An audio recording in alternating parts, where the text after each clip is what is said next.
Hi, I'm standing right now on the Bendigo Creek Trail and I'm on the turnoff that goes to the O'Keefe Rail Trail. It says on the sign there 49 kilometres from here to Heathcote. I've ridden down the Bendigo Creek Trail about 4 kilometres from Bendigo Station. So now I'm about to start the 49 kilometre trip to Heathcote. It's a beautiful day today, but it's a little bit windy. Hopefully that doesn't affect me too much. I haven't done this full length before. I've gone as far as Axedale on this trail in the past, but from there on it'll all be new to me, so I hope I can show you something nice.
So I'm 13 kilometres into the trail now. I've stopped at this little rest area at Axe Creek. They've got a very nice bridge behind us that's just been built specially for the rail trail. There were two different bridges that were there during its time as a railway line. A little bit of a headwind, but so far it's not too difficult to ride. A lot of effort's been put in on this trail since the last time I was here. There's a lot of new information signs and railway history information. There's also a lot of rest areas and things like there's a tool station and a water station there for the riders, so it's been well looked after. I just met a couple that were riding the other direction. They said that from Axedale onto Heathcote the trail gets a bit rough, but so far it's been really nice, so I'll check it out and see how it is as I get further along.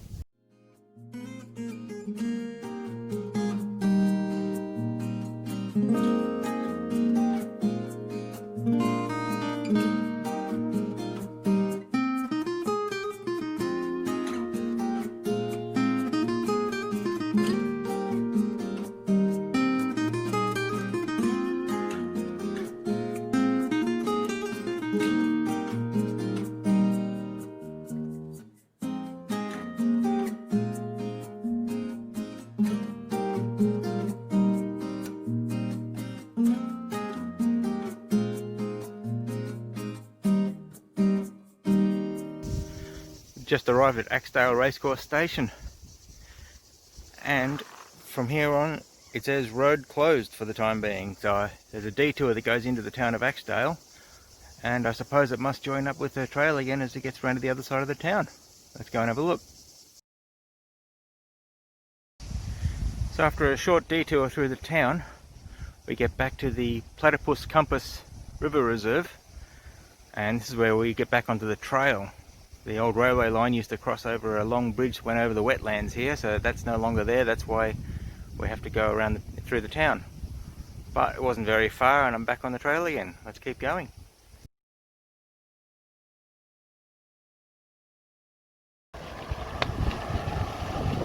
We're back on the trail and crossing the Campaspe River. From here we follow the river along for a while until we get to Lake Eppalock, which will be nice. Looking forward to that.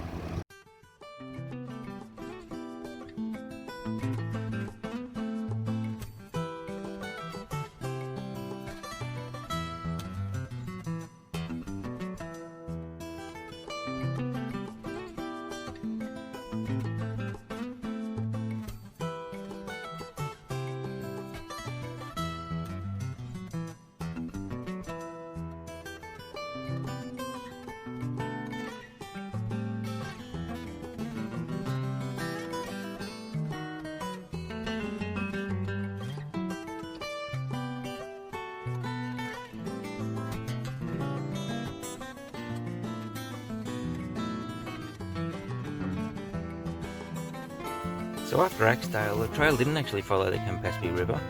It followed the road for a while and then went into the Knowsley State Forest. So I went some long straights down the Knowsley State Forest into a small town called Knowsley, and then through some farmland until it reached the banks of Lake Eppalock. The trail kind of goes along through the edge of Lake Eppalock, and when there's water in there, the trail has water on both sides of it. There wasn't much water when I was there though, you could only see some off in the distance. So I got to see the lake, but not really from very close. After that, there's more forest as you continue on to Heathcote.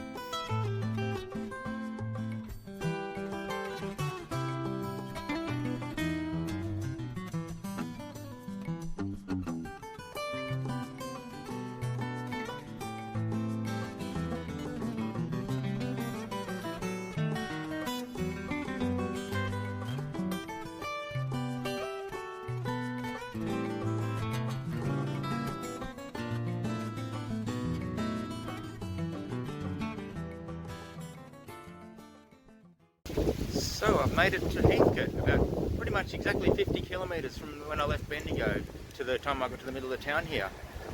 It was a pretty windy day, so I had a hard ride of it, but in all it was a pretty nice trail. Typical Victorian goldfield style countryside, very sort of lightly wooded kind of area. Not too hilly or anything.